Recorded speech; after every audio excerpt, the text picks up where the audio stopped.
Hello everyone, welcome back to our channel. ছিল আমার দিদির বার্থডে, তাই ডিউটি থেকে ফিরেই আগে চলে গিয়েছিলাম ওর জন্য গিফট কিনতে। আমাদের বাড়ির কাছে ঠাকুরপুকুরেই এই পাশাপাশি অনেকগুলোই শপিং মল আছে, তো ওখানেই চলে গেছিলাম। প্রথমে ঢুকেছিলাম সিটি স্টাইলে।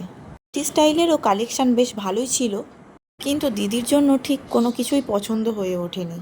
আমরা চাইছিলাম একটু এথনিক ওয়্যার, তাই জন্য চলে গেলাম পাশের স্টাইল বাজারে। স্টাইল বাজারের কালেকশানগুলো খুব সুন্দর ছিল। প্রথমে গিয়ে এই হোয়াইট কালারটা পছন্দ হয়েছিল, কিন্তু ম্যাটেরিয়ালটা অতটা ভালো লাগেনি। তারপর অনেক খোঁজার পর অবশেষে একটা পছন্দ হলো। ড্রেস বেশি কিছু দেখিনি, তারপরে এসেছিলাম একটু জুয়েলারির দিকে।